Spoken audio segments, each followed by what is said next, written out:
नमस्कार, मेरा नाम भाऊ तोरसेकर। आप देख रहे हैं प्रतिपक्ष। दोस्तों,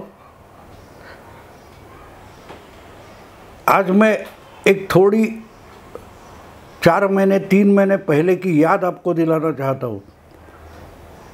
जब क्रिकेट का वर्ल्ड कप भारत में हुआ था और जिसका आखिरी सामना फाइनल मैच अहमदाबाद के नरेंद्र मोदी स्टेडियम में होने वाली थी और प्राथमिक राउंड में जो इंडियन टीम एक भी मैच नहीं हारी थी और फाइनल आने तक एक भी मैच न हारी हुई टीम फाइनल में ऑस्ट्रेलिया के सामने हार गई थी। और उस मैच को देखने के लिए और अपने खिलाड़ियों का हौसला बढ़ाने के लिए देश के प्रधानमंत्री अहमदाबाद में थे, स्टेडियम में थे, जो स्टेडियम उनके ही नाम पर बनाया गया है, नरेंद्र मोदी स्टेडियम। वो मैच हार जाने के बाद क्या रिएक्शन आई थी, पर्टिकुलरली कांग्रेस पार्टी की तरफ से, और कांग्रेस पार्टी के सर्वोच्च नेता राहुल गांधी ने क्या रिएक्शन दी थी, क्या प्रतिक्रिया दी थी, आपको याद है दोस्तों? याद है आपको? पनौती, क्या बोले थे राहुल गांधी? पनौती,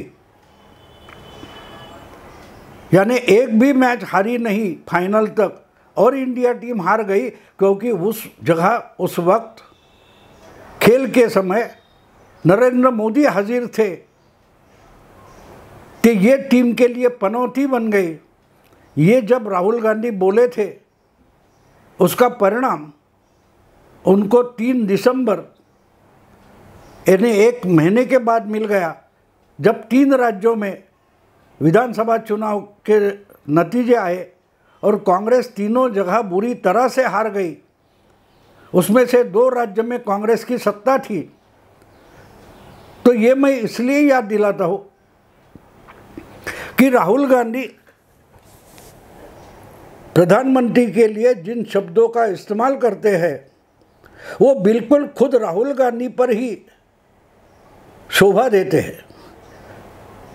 देखिए, राहुल गांधी ने जोर शोर से 5 विधानसभा चुनाव चल रहे थे, उसमें प्रचार किया था और उसमें राजस्थान और छत्तीसगढ़ में कांग्रेस की ही सरकारें थी और इतना पक्का माना जाता था, गारंटी माना जाता था कि छत्तीसगढ़ में कम से कम कांग्रेस आराम से चुनकर आएंगी। ये तो खुद बीजेपी वाले भी मान रहे थे। लेकिन राहुल गांधी प्रचार के लिए चले गए और राजस्थान, छत्तीसगढ़, मध्य प्रदेश तीनों राज्यों में कांग्रेस बीजेपी को क्लियर कट मेजॉरिटी मिल गई, साफ साफ बहुमत हासिल हुआ और बुरी तरह से कांग्रेस हार गई। तो पनौती कौन हो गया? आपको उसके पहले की बात याद दिला दूं। 1 साल पहले जब राहुल गांधी कन्याकुमारी से कश्मीर की पदयात्रा पर निकले थे, उस पदयात्रा में राहुल गांधी मध्य प्रदेश होकर आगे जा रहे थे। उसी वक्त गुजरात के विधानसभा चुनाव थे। तो एक दिन की सहूलियत निकालकर राहुल गांधी गुजरात विधानसभा के प्रचार में पहुंच गए और इतिहास में सबसे बड़ी हार कांग्रेस की उसी विधानसभा चुनाव में हो गई। कांग्रेस इतनी लोएस्ट संख्या में कभी नहीं थी, उतनी हो गई। तो पनौती किसको बोलेंगे? किसके पदकमलों से पार्टी की इतनी बुरी हार लगातार हो रही है? और उसी पहले पदयात्रा के दरमियान कन्याकुमारी टू कश्मीर राहुल गांधी पहुंचने से पहले ही हिमाचल प्रदेश का मतदान हो चुका था और राहुल गांधी प्रचार में पहुंचे नहीं तो हिमाचल प्रदेश में कांग्रेस की जीत हो गई। तो इसमें हमें समझ में आता है, दिखाई देता है कि राहुल गांधी जहाँ जाते हैं वहाँ बहुत बड़ा कांड कर देते हैं, जिसका प्रचार करते हैं उसका सबसे ज़्यादा नुकसान होता है। और ये पिछले 10 साल में हम लगातार देख रहे हैं। 2004 में राहुल गांधी, 2014 में राहुल गांधी कांग्रेस के सबसे उच्च नेता हो गए, सर्वोच्च नेता हो गए। उम्मीदवार चुनने से पार्टी की पॉलिसी बनाने तक सब डिसीजन राहुल गांधी ने लेने शुरू हो गया। और आज देखिए कांग्रेस की हालत क्या है। लगातार 2 लोकसभा चुनाव बुरी तरह से कांग्रेस हार गई कि कांग्रेस पार्टी को अपोजिशन लीडर का दर्जा भी नहीं मिल सकता लोकसभा में, इतनी बुरी हालत कर दी। और असल में बात यह कि यही राहुल गांधी नरेंद्र मोदी को पनौती बोलते। जो बीजेपी कभी लोकसभा में 200 एमपी चुनकर नहीं ला सकती थी, उस बीजेपी को नरेंद्र मोदी ने 282 तक लेके गए। और पहले ही राउंड में क्लियर मेजॉरिटी, 7 लोकसभा चुनाव त्रिशंकु होने के बाद 8वीं लोकसभा में बीजेपी ने क्लियर मेजॉरिटी पाई। उसको राहुल गांधी पनौती बोलते हैं। और राहुल गांधी गुडलक है। राहुल गांधी का गुडलक क्या होता है? हमारे मराठी में हदगुण या पायगुण बोलते, यानी आपके पैर जहाँ पड़ेंगे वहाँ कुछ भला ही हो जाता है, उसको पायगुण बोलते हैं मराठी में। आपके पदकमलों का चमत्कार यानी पायगुण। और राहुल गांधी पदयात्रा कर रहे, और जहाँ से उन्होंने पदयात्रा शुरू की है वहाँ से उत्तर प्रदेश पहुँचते पहुँचते या तो कांग्रेस का नुकसान होते आया है, या तो कांग्रेस के जो दोस्त पार्टियां हैं, मित्र दल है, उनका नुकसान होते आया है। शायद इसीलिए तो ममता दीदी ने कांग्रेस से चुनाव में हाथ मिलाना रिफ्यूज़ कर दिया, इनकार कर दिया। और खुद इंडिया अलायंस शुरू करने वाले नीतीश कुमार तो इंडिया अलायंस से भाग ही निकले, डायरेक्ट एनडीए में चले गए।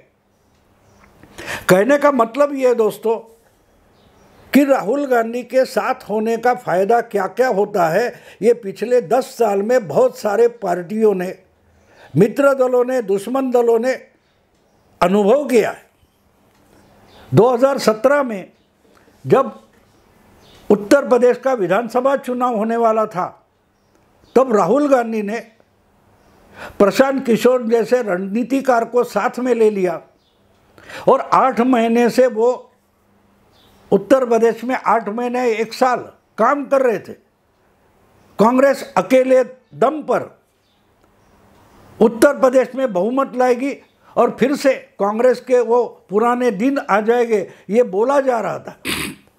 अगर फिर से उत्तर प्रदेश में कांग्रेस की जड़ जम गई, कांग्रेस की ताकत संगठन बन गया, तो देश में कांग्रेस को बहुमत मिलने से, लोकसभा में बहुमत मिलने से कोई नहीं रोक सकता। इसलिए राहुल गांधी ने प्रशांत किशोर जैसे रणनीतिकार को साथ में ले लिया था। वो 1 साल से राहुल गांधी के साथ काम कर रहे थे, लेकिन प्रशांत किशोर जिनके साथ उन्होंने काम किया है उनको जिताकर दिखाया। वो केजरीवाल हो, नीतीश कुमार हो, स्टैलिन हो, ममता हो, अमरिंदर सिंह हो, हर किसी को प्रशांत किशोर ने अपने रणनीति से जिताकर दिखाया है। लेकिन ऐसे रणनीतिकार को एक ही जगह पर बुरी हालत हो गई, हारना पड़ा, वो राहुल गांधी के साथ जाकर। प्रशांत किशोर एक ही कारण बदनाम हुए, उन्होंने राहुल गांधी के साथ हाथ मिलाया और उत्तर प्रदेश में ना कि कांग्रेस की हार हुई, प्रशांत किशोर की भी हार हुई, क्योंकि वही एक धब्बा है प्रशांत किशोर के करियर पर। रणनीतिकार नाम का जो उनका क्रेडिट है, उस पर एक ही काला धब्बा है जब उन्होंने उत्तर प्रदेश में राहुल गांधी के साथ हाथ मिलाया था। और कांग्रेस के 28 वगैरह कुछ एमएलए पहले विधानसभा में थे, वो कट कर 6 या 7, 8 तक पहुंच गए। यानी प्रशांत किशोर को साथ लेकर जितनी ताकत थी उससे भी घटकर कांग्रेस चुनकर आएगी, ये प्रशांत किशोर के नाम पर धब्बा है। और वो धब्बा किस लिए कि वो राहुल गांधी के साथ चले गए। लेकिन राहुल गांधी के साथ जाकर प्रशांत किशोर ने अपना नाम खराब नहीं किया अकेले। उस वक्त 2017 के चुनाव में राहुल गांधी के साथ अखिलेश ने भी हाथ मिलाया था, जब अखिलेश यादव उत्तर प्रदेश के मुख्यमंत्री हुआ करते थे। 403 की विधानसभा में अखिलेश के पीछे 212 विधायक थे, समाजवादी पार्टी के 212 एमएलए थे। और उस 212 एमएलए को लेकर चुनाव में उतरे अखिलेश ने राहुल गांधी से हाथ मिलाया, और उनके जो 212 थे उनमें से सिर्फ 48 बचे। और कांग्रेस अब बीजेपी 403 में 325 तक पहुंच गई। ये करिश्मा राहुल गांधी का था। तो दोस्तों, पनौती किसे बोलते हैं? आप जानते हैं ना पनौती शब्द। अब इतना अनुभव करने के बाद भी अगर फिर से आने वाली लोकसभा में अखिलेश यादव कांग्रेस यानी राहुल गांधी के साथ हाथ मिला रहे, तो उसका परिणाम तो बीजेपी को नहीं भुगतना पड़ेगा, अखिलेश को भी भुगतना पड़ेगा, राहुल को भी भुगतना पड़ेगा।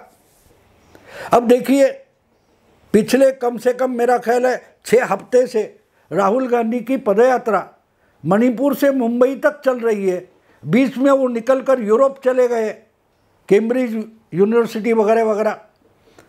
ये पिछले 8-10 दिन में उनकी पदयात्रा का क्या हो रहा है किसी को खबर नहीं है, क्योंकि उस पदयात्रा का नेता ही यूरोप निकल गया है और पदयात्रा कहीं किसी गांव में अटकी पड़ी हुई है। अब ये बात हो गई कि जाते जाते उत्तर प्रदेश में कांग्रेस और समाजवादी पार्टी यानी राहुल और अखिलेश में हाथ मिला लिया कि भाई ठीक है, 80 सीटों पर अगर बीजेपी का सामना करना है तो ना कांग्रेस अकेली कर सकती है, ना कि समाजवादी पार्टी अकेली कर सकती है। मायावती ने तो इंडिया अलायंस में या और किसी के साथ हाथ मिलाने से साफ इनकार किया है।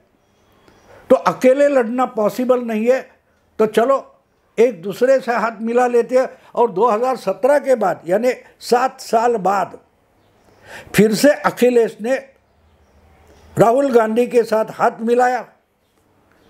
जो अखिलेश ज़्यादा से ज़्यादा 80 में से 5 सीटें कांग्रेस को देने के लिए राज़ी हो गए थे, वरना तो हमें गठबंधन करना नहीं बोल रहे थे, वो 15-17 तक सीटें कांग्रेस को छोड़ने के लिए तैयार हो गए। क्योंकि बीच में ये चर्चा चल रही थी, इस बीच में चरण सिंह के पोते जयंत चौधरी ने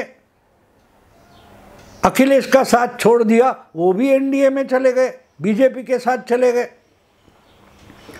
तो जब जयंत चौधरी चले गए तो अखिलेश अकेले पड़ गए। तो सोचा चलो भाई, कम से कम कांग्रेस राहुल गांधी हमारे साथ आते तो उनसे हाथ मिला ले। इसलिए जो 6-7 सीटें कांग्रेस को देने को राजी नहीं थे अखिलेश, उन्होंने 15 से 17 सीटें कांग्रेस को देने के लिए मंजूरी दे दी। अब इसका तो परिणाम होना था, और जब परिणाम होता है तो अकेले राहुल गांधी या उनकी पार्टी पर नहीं होता, उनके दोस्त पार्टियों पर भी होता है। अब इसके बीच में अभी लोकसभा चुनाव का टाइम टेबल घोषित नहीं हुआ है। भाई कितने राउंड में वोटिंग होगा, किस तारीख में होगा, कब से शुरू होगा, कोड ऑफ कंडक्ट आचार संहिता कब से लागू होगी, ये अभी घोषित नहीं हुआ है। इसके बीच में 27 फरवरी को 3 राज्यों में राज्यसभा का चुनाव हो गया। वैसे तो बहुत राज्यों में हुआ, लेकिन बाकी राज्यों में 3 राज्य छोड़कर जिस राज्य में जितनी सीटें थी उतनी ही उम्मीदवार के अर्जे आ गए, पर्चे आ गए, तो उनको स्वीकार किया गया और वोटिंग हुआ नहीं, क्योंकि वोटिंग की ज़रूरत ही नहीं पड़ी। लेकिन कर्नाटक, उत्तर प्रदेश और हिमाचल, ये 3 राज्य ऐसे हैं कि वहाँ जितनी सीटें खाली है उससे 1-2 उम्मीदवार ज़्यादा थे, तो वोटिंग करना ज़रूरी हो गया और वोटिंग हो भी गया। अब इस वोटिंग में एक बात साफ थी कि हिमाचल में अगर कांग्रेस के पास 68 में 40 MP MLA विधायक है तो उनका कोई उम्मीदवार चुनकर आना बिल्कुल साफ था, क्योंकि बीजेपी के पास सिर्फ 25 MLA थे। लेकिन बात यह हो गई कि कांग्रेस के कुछ 6 MLA विधायकों ने क्रॉस वोटिंग कर दी और दोनों तरफ समसमान वोट हो गए, तो चिट्ठी डालकर लॉटरी के तरीके से जिसका नाम निकला वो जीत गया और वो बीजेपी का था। अब देखिए 25 बीजेपी के विधायक है और 40 कांग्रेस के विधायक है, फिर भी जीत किसकी हो गई? बीजेपी की हो गई। इससे पनौती बोले या गुड लक बोले, बेस्ट लक बोले, आप सोचिए। लेकिन ये मामला सिर्फ, यानी क्रॉस वोटिंग का मामला सिर्फ हिमाचल तक रुका नहीं, क्योंकि अखिलेश ने राहुल गांधी से हाथ मिलाया था, तो उसका तो परिणाम अकेले राहुल गांधी या उनकी पार्टी पर नहीं होगा, वो मामला, उसका परिणाम अखिलेश को यानी समाजवादी पार्टी को भी भुगतना है। और बिल्कुल वही हुआ। कुछ 8-10 समाजवादी पार्टी के विधायक भी क्रॉस वोटिंग कर गए और संख्या बड़ी होने के बावजूद समाजवादी पार्टी का तीसरा कैंडिडेट राज्यसभा चुनाव में यूपी में हार गया और बीजेपी के पास कम वोट थे, फिर भी उनका 8वां कैंडिडेट राज्यसभा पहुंच गया। अब बोलिए पनौती किसे कहेंगे आप? पनौती किसे कहेंगे? राहुल गांधी से हाथ मिलाना कितना गुडलक होता है, और राहुल गांधी का गुडलक यानी वास्तव में पनौती होती है, ये अलग से कहने की ज़रूरत नहीं है। हम लगातार जो घटनाएं पिछले 6 महीने से हो रही है हम देखते हैं तो हमको पता चलता है कि राहुल गांधी से हाथ मिलाओ, अपना अपना नुकसान उठाओ। इंडिया अलायंस हो या इंडिविजुअल लेवल पर हाथ मिलाना हो, नुकसान तो आपको होगा ही, क्योंकि आप कांग्रेस यानी कि राहुल गांधी से हाथ मिला रहे हो, और नुकसान तो कांग्रेस का भी हो रहा है। हम लगातार देख रहे हैं हर राज्य में जो कांग्रेस से हाथ मिला रहा है, जो राहुल गांधी के साथ चला जा रहा है। हमारे महाराष्ट्र में देखिए, मुख्यमंत्री होने के लिए उद्धव ठाकरे ने राहुल गांधी से हाथ मिलाया, कांग्रेस से हाथ मिलाया, आज अपने ही पार्टी से हाथ धो बैठे। शरद पवार की पार्टी एनसीपी, वो देखिए राहुल गांधी से हाथ मिलाया, शरद पवार को उन्होंने बनाई हुई एनसीपी पार्टी से भी हाथ धोना पड़ा। तो इसलिए मैं बोल रहा हूँ कि भाई पनौती किसे कहते और गुडलक किसे कहते, किस्मत किसे कहते, आप तय करें, आप तय करें। क्योंकि लगातार ये पिछले कुछ महीनों से हम देख रहे हैं कि राहुल गांधी जिस सोने को हाथ लगाए उस सोने का गोबर बन जाता है। क्यों? और जितना ये बीजेपी का नुकसान करना चाहते हैं उतना ही राहुल गांधी बीजेपी का फायदा कर देते। अब देखिए, उत्तर प्रदेश में 7 राज्यसभा सीटें आ सकती थी बीजेपी की, लेकिन कुछ दिन पहले, 2-3 दिन पहले अखिलेश ने राहुल गांधी से हाथ मिलाया, बीजेपी की 1 राज्यसभा सीट बढ़ गई। उधर हिमाचल में कांग्रेस के पास वोट थे, फिर भी उनके वोट क्रॉस वोटिंग होकर वो सीट भी हार गए। जहाँ से सोनिया गांधी को राज्यसभा में लाने की चर्चा हो रही थी, जो सुखविंदर सुक्खू कांग्रेस के मुख्यमंत्री थे, वो आग्रह कर रहे थे सोनिया गांधी को कि आप हिमाचल में आ जाओ, हिमाचल से राज्यसभा में जाओ। सोनिया गांधी ने नहीं माना, वो राज्यसभा चली गई, राजस्थान चली गई, बच गई। और बलि का बकरा कौन हुए? अभिषेक मनु सिंघवी। तो कहने का मतलब ये है कि राहुल गांधी ने 4-6 महीने पहले मोदी को पनौती बोला था, मोदी को पनौती बोला था। इन्होंने पिछले लोकसभा चुनाव में 5 साल पहले मोदी को चौकीदार चोर बोला था।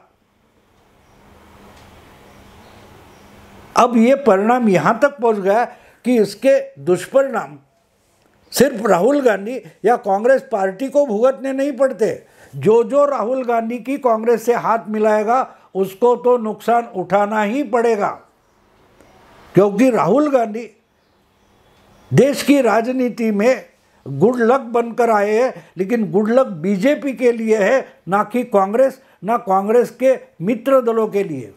साफ साफ है।